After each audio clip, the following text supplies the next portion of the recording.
बाबूजी, सरकार की तरफ से चिट्ठी आई है। क्या लिखा है? सरकार आपको संस्कृत की सेवा के लिए आदर्श शिक्षक का पुरस्कार देना चाहती है, इसलिए ये फॉर्म भरकर भेजना है। सरकार आपकी पूरी जानकारी चाहती है। तो ठीक है, धन्यवाद की चिट्ठी भेज दो सरकार को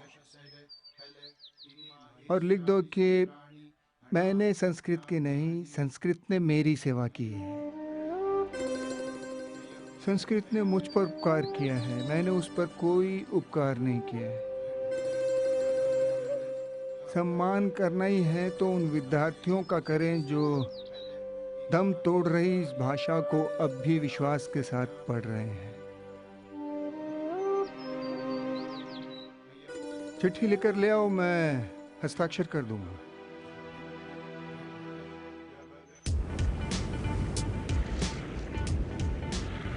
वाओ, अमेजिंग!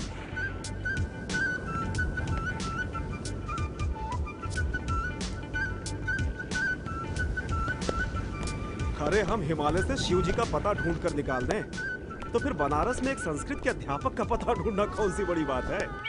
सांड, सीढ़ी और साधु, इनकी आदत डाल दीजिए बाबा साहब। इन पर आपको रोज चढ़ना पड़ेगा। हेलो, नमस्ते।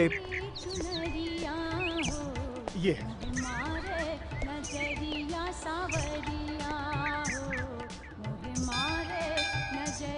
आइए साहब, हिंदुस्तान में आपको दरवाजे हमेशा खुले ही मिलेंगे, लेकिन आप चिंता मत कीजिए, गंगा के किनारे ही आपके रहने का बंदोबस्त भी मैं एकदम कर दूंगा।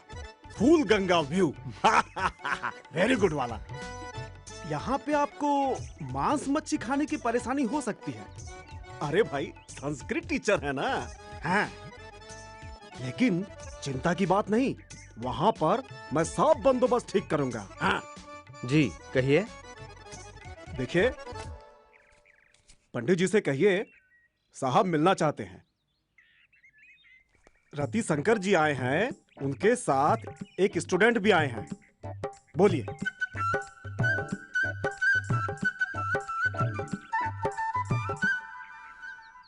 कहिए।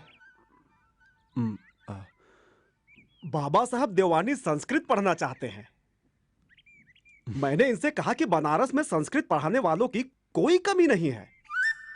यहां वहां घूम रहे थे, आपको पूछ रहे थे, ना पता और ना ठिकाना, लेकिन मैंने आपको ढूंढ लिया। विदेश से आए हैं, 5 स्टार होटल में ठहरे हैं। 5,000 रुपए महीने में आपको दिलवा दूंगा, बाकी हम समझ लेंगे। मैं पैसे लेकर नहीं पढ़ाता। अच्छा, लेकिन ये मकान तो आपका काफी बड़ा है।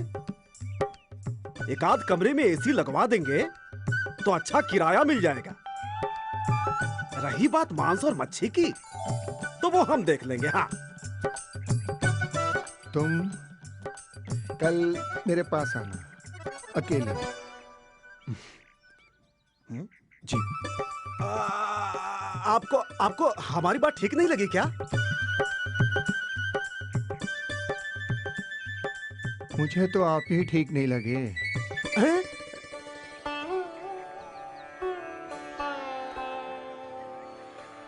भारतीय दर्शन पर मेरी लिखी हुई किताबें तुमने पढ़ी हैं? जी गुरुजी, उन्हीं के सहारे तो आपको ढूंढते हुए यहां तक पहुंचा हूं। क्यों पढ़ना चाहते हो तुम भारतीय दर्शन? कंपैरेटिव फिलॉसफी में मेरी रुचि है। मैं भारतीय दर्शन के विकास की जड़ों तक पहुंचना चाहता हूं। शायद इसी बहाने अपने आप को जान सकूं। उपनिषदों के बारे में कुछ पढ़ा है? जी, कुछ कुछ। देखो भाई, अगर भारतीय मानस को समझना है तो उपनिषद एक कंपलसरी सवाल है, ऑप्शन नहीं है। ठीक वैसे ही जैसे परीक्षा में कुछ कंपलसरी सवाल होते हैं और कुछ ऑप्शनल सवाल हैं, और उसे सुलझाए बगैर आप पास नहीं हो सकते। समझ गए? This knowledge is essential because it deals with you. You must know yourself before knowing anything else. Is that clear? जी गुरुजी। उपनिषद का अर्थ तो तुम समझते ही होगे। गुरु चरणों में ज्ञान की अभिलाषा से बैठना ही उपनिषद है। बैठ सकोगे? जी गुरुजी। इस घर में रह सकोगे? जी गुरुजी। जो मैं खाऊंगा वही भिक्षा तुम्हें मिलेगी। जी Gurudev. And no television, no entertainment. Yes Gurudev. इसमें ना कोई डिग्री मिलेगी ना कोई सर्टिफिकेट मिलेगा तुम्हें। जानता हूं गुरुदेव। इस शिक्षा के बाद कोई नौकरी भी नहीं मिलेगी, कोई रोजगार भी नहीं मिलेगा। यह भी जानता हूं गुरुदेव। बहुत समय लग सकता है। Plus there are no shortcuts in it, no crash courses. तैयार हो इसके लिए? मैं तैयार हूं गुरुदेव। तो ठीक है, आज से तुम मेरे अपने दूसरे बच्चों की तरह इस घर का हिस्सा बनकर रहोगे। राम जी। जी। आज से सत्य धर्म में ही रहेंगे। हाँ जी। इनका रहने का इंतजाम नरेंद्र भैया के कमरे में कर दो। नरेंद्र भैया के कमरे में? हाँ हाँ, तुमने ठीक ही सुना है, नरेंद्र भैया के कमरे में। नरेंद्र कहाँ है? वो कैसी रोशनी उठती है उधर उस खिड़की से। आह, वही पूरब है और जूलियट आफताब। हाय, कैसे गाल हथेली पर रखा है उसने। काश मैं उसके हाथों की मेहंदी होता और उसके गालों को चूम लेता। हाय मैं। वो बोली, ओ रोमियो, रोमियो तुम क्यों हो रोमियो? छोड़ दो अपना नाम, अपना खानदान, या फिर उठा लो कसम मेरे प्यार की, और मैं कैपुलेट नहीं रहूंगी। बस तेरे नाम से दुश्मनी है हमारी। कुछ भी कह लो उसे। जिसे गुलाब कहते हैं खुशबू ही बिखेरेगा। जैसे रोमियो, रोमियो न भी कहलाए वैसे ही प्यारा पूरा रहेगा बिना अपने नाम के भी। तेरी बात की जबान दी। फ्लैट हो रहा है रोमियो, इमोशन डाल यार, प्रोजेक्ट योर वॉइस। क्या मुसीबत है, ये लाइट को भी अभी जाना था। उपनिषद स्वयं को पहचानने की यात्रा है, क्योंकि उपनिषद जो दिखाई दे रहा है उसकी बात नहीं करता, जो देख रहा है उसकी बात करता है। वो बाहर के जगत की नहीं, भीतर के जगत की बात करता है। इसलिए भीतर को जाने बगैर मनुष्य के दुख, भय, शोक और भ्रम का कोई अंत नहीं हो सकता। इसलिए उपनिषद मनुष्य के सत्य और सुख की खोज का उत्तर है। उपनिषद मनुष्य के द्वारा दुख से, भय से, बंधन से मुक्ति के लिए निरंतर किए जा रहे संघर्ष का उत्तर है। उपनिषद मनुष्य के भीतर उमड़ रही विडंबनाओं, विरोधाभास और जीवन में उठ रहे नित्य नए प्रश्नों का उत्तर है। इसलिए यदि स्वयं को समझना हो तो उपनिषद एक अनिवार्य प्रश्न बन जाता है, क्योंकि उसका संबंध तुमसे है। You must know your self before knowing anything else. But do you really know your self?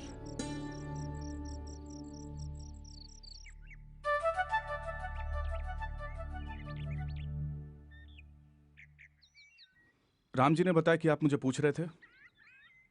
हाँ, आजकल क्या चल रहा है? नाटक। नाटक ही चल रहा है कि कुछ नौकरी वोकरी की खोज भी हो रही है?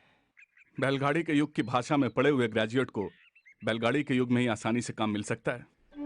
मेरी कोशिश जारी है। बेटा, अपनी असफलता का दोष संस्कृत के सर पर मत मारो। मैं तो तुम्हारे भले की कह रहा हूं, बाकी तुम्हारी मर्जी। देखो, मैं तुम्हारा भला चाहता था, इसलिए मैंने तुम्हें संस्कृत पढ़ने के लिए कहा। उसको बैलगाड़ी युग की भाषा कहकर कम से कम उसका अपमान तो मत करो। मैं तो चाहता था कि तुम अपने हजारों वर्षों की धरोहर को समझ सको। धरोहर? किस धरोहर की बात कर रहे हैं आप? ये वेद, पुराण, उपनिषद कोई रिलेवेंस नहीं है आज उनका। इस धरोहर के नाम पे गंगा के घाट पर लोगों को चंदन का तिलक लगाते, गंगा में डुबकी लगवाते आप जैसे सैकड़ों लोग आज भीख मांग रहे हैं। नरेंद्र, होश में आओ।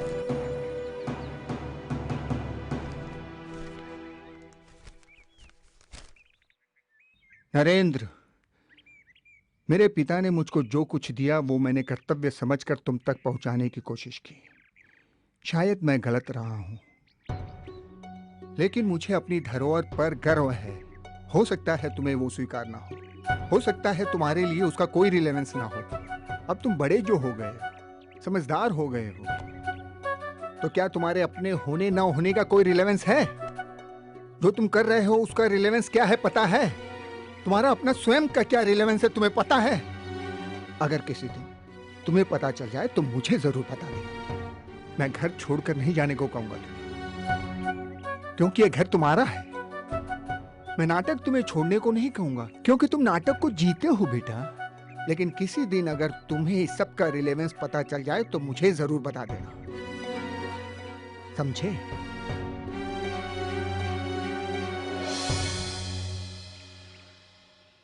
मेरे पिता ने मुझको जो कुछ दिया वो मैंने कर्तव्य समझकर तुम तक पहुंचाने की कोशिश की, लेकिन मुझे अपनी धरोहर पर गर्व है। हो सकता है तुम्हें वो स्वीकार ना हो सकता है तुम्हारे लिए उसका कोई रिलेवेंस ना हो।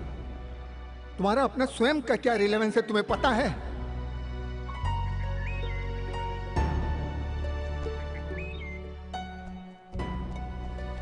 सब कब से तुम्हें ढूंढ रहे हैं और तुम यहां बैठे हो।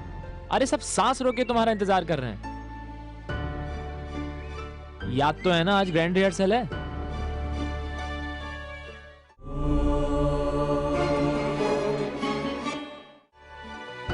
चले जाओगे? दिन बहुत दूर है अभी। ये रात की चिड़िया थी, भोर का पंक्षी नहीं, जो यूं चीखी थी तुम्हारे खौफ भरे कानों में। पपीहा था, भोर का पंछी। ये चकोर नहीं थी। वो देखो जान, दूर पूरब में दिन दबे पांव तैयार खड़ा है आने को। ये शहर का उजाला नहीं, ये तो कोई उल्का है जो सूरज ने भेजी थी कि तुम्हें रोशन कर रास्ता दिखाए मंतुआ का। इसलिए ठहरो, अभी जाने की जरूरत नहीं। मैं रहूं और ना रहूं, या ना रहूं और रहूं, चलो बात करते हैं। दिन अभी दूर है। नहीं, दिन है, दिन है। जाओ, फौरन चले जाओ दूर। उजाला और उजला होता जाता है। अंधेरा और अंधेरा हमारे गमों का। ये खिड़की, दिन को आने दो और जान जाने दो। विदा अलविदा। एक बोसा और मैं चला जाऊं। एक मिनट मैनेजर साहब। जी नरेंद्र बाबू बोलिए। अपने पास अभिज्ञान शाकुंतलम के कॉस्ट्यूम्स है ना? हाँ है तो सही, लेकिन वो सारे कलाकार अपने अपने रोल के हिसाब से अभिज्ञान शाकुंतलम के कॉस्ट्यूम्स पहनकर आए। क्या? जी, और जल्दी। तो क्या ये नाटक नहीं होगा नरेंद्र? नाटक होगा, पर इस तरह नहीं। नरेंद्र, तुम चाहते हो कि हम सब अपनी कॉस्ट्यूम्स बदल दें? जी। ये कैसे होगा? क्यों नहीं होगा? नरेंद्र, कॉस्ट्यूम बदल जाने से नाटक की आत्मा बदल जाएगी। क्या वस्त्र बदलने से आत्मा बदलती है? नरेंद्र, कॉस्ट्यूम बदलने से सब कुछ बदल जाएगा। हाव भाव, भाषा, एक्सप्रेशन, सोच, सब कुछ बदल जाएगा। अरे वस्त्रों के बदलने से सारी सभ्यता बदल जाएगी, नाटक बदल जाएगा पूरा। क्या कालिदास का अभिज्ञान शाकुंतलम शेक्सपियर के काल में नहीं हो सकता?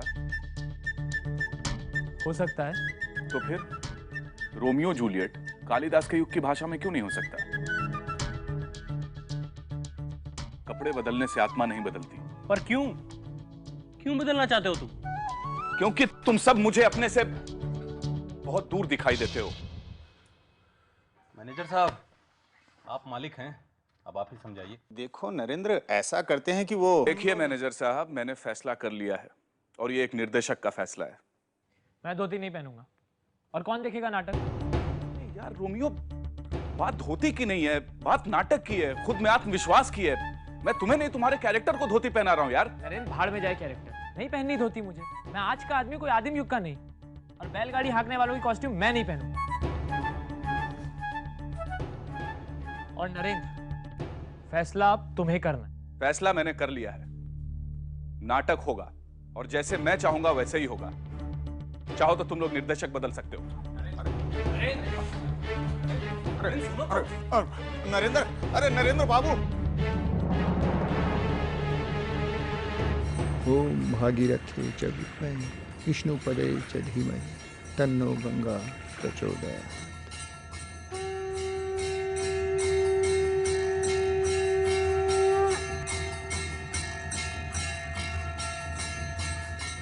प्रणाम शास्त्री जी।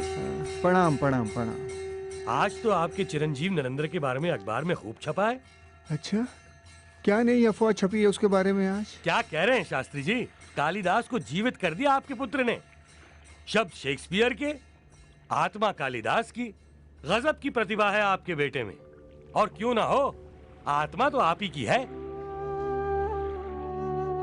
अच्छा,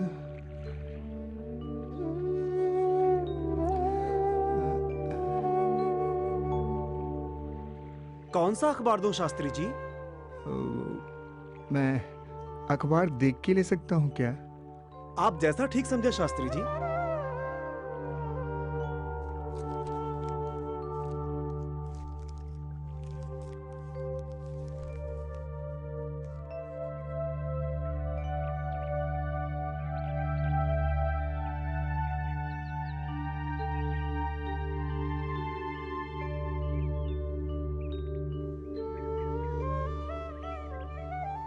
एक ही खबर कितने बार पढ़ते रहिएगा? अखबार में और भी खबरें होती हैं। तुम्हें क्या लगता है तुम्हारे ही बेटे की खबर बार बार पढ़े जा रहा हूं मैं? उस दिन के अपने व्यवहार के लिए वो बहुत शर्मिंदा है। अब देखो, बार बार अपने बेटे की तुम पैरवी मत करो। मैं उसे तुमसे कहीं बेहतर जानता हूँ। अच्छा अच्छा, अब आप ऊपर कुछ पहन लीजिए, आपसे कुछ लोग मिलने आने वाले हैं। क्या आफत है? हाँ? आ रहा हूँ आ रहा हूँ आ रहा हूँ। तुम अब भी खुश नहीं हो नरेंद्र? अरे बनारस के सबसे खूसट क्रिटिक तक ने तुम्हारी तारीफ कर दी। और क्या चाहिए यार? वो खूंसट क्रिटिक मेरा बाप नहीं है। मतलब? नए नाटक की तैयारी शुरू करें। मतलब?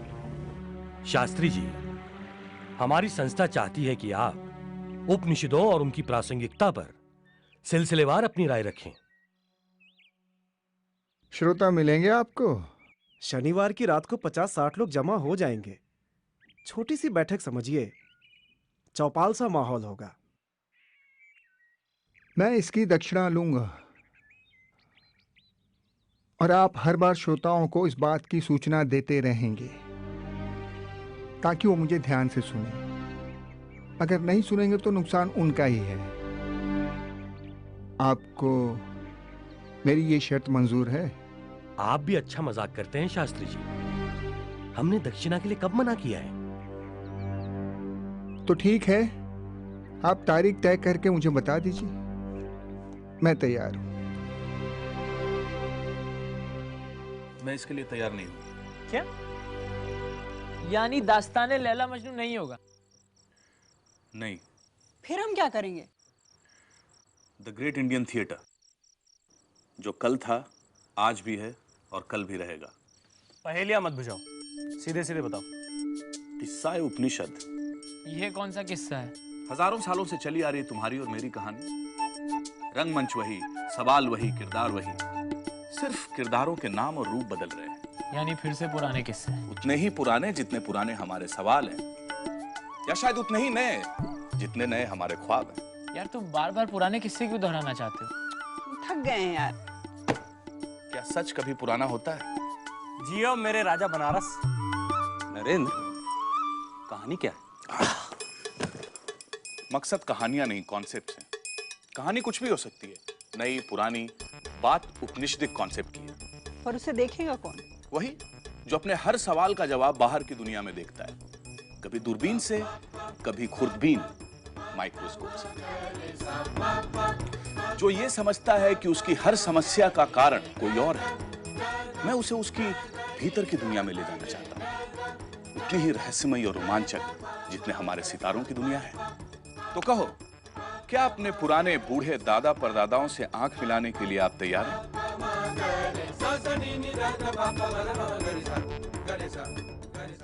नरेंद्र और उसके पिता गौरी शंकर अपनी अपनी प्रस्तुतियों के लिए तैयार हो रहे हैं।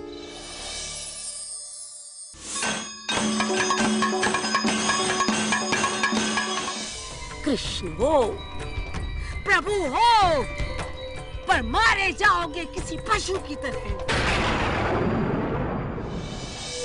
अपने अपने सुख, अपने अपने दुख का रचयिता कौन? देखिए अगले प्रकरण में। यस्य प्रसादात् भवमङ्गलार्था प्रसूत गङ्गोपनिषत् विशुद्धा समर्पयामो गुरुचिन्मयाय भूयात् प्रसन्नः स शिवस्वरूपः भूयात् प्रसन्नः स शिवस्वरूपः भूयात् प्रसन्नः स शिवस्वरूपः हिरण्मयेन पात्रेण सत्यस्य। हजारों सालों से चली आ रही आपकी और मेरी कहानी, रंगमंच वही, सवाल वही, किरदार वही। उपनिषद गंगा हर रविवार सुबह 10 बजे दूरदर्शन के नेशनल नेटवर्क पर। उपनिषद गंगा के प्रायोजक हैं Maruti Suzuki, way of life और आदित्य बिरला ग्रुप।